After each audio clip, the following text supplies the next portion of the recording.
D'abord, Fred, sur cette histoire de Kylian Mbappé, tu voulais réagir. On a entendu justement Daniel Thibaut dire que peut-être que le Real avait moins le désir d'accueillir Kylian Mbappé désormais. Sûr, je pense que le madridisme, ce qu'on appelle le madridisme, c'est-à-dire le club, les supporters, etc., ils se sont fait avoir plusieurs fois. Donc il y a beaucoup moins. Alors, si Mbappé, dans 2 jours, appelle Florentino Pérez en disant je veux venir, ils seront ravis. Hein.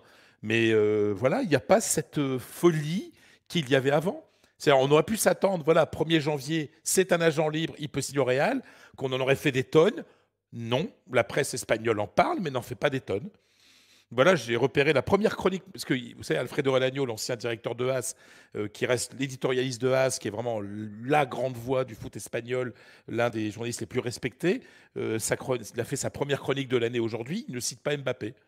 Voilà, alors qu'on aurait pu imaginer, oui, l'année où Mbappé va venir, non. Non, Mbappé, on suit toujours énormément tout ce qui arrive autour d'Mbappé, ça c'est une évidence. Mais il y a moins d'attente.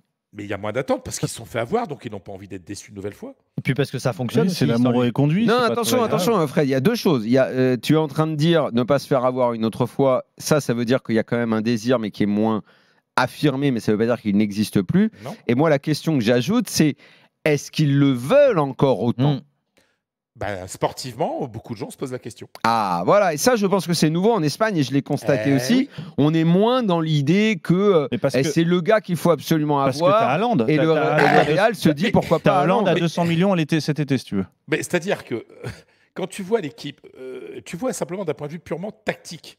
Les grands joueurs, on arrive toujours à leur faire une petite place, hein, ça c'est clair.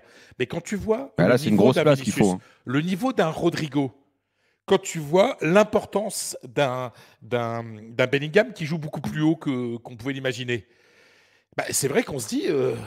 Mais surtout de Vinicius. Et oui, surtout Vinicius. Écoutez, qui joue à ce poste-là. C'est au même poste. Hein. Ouais.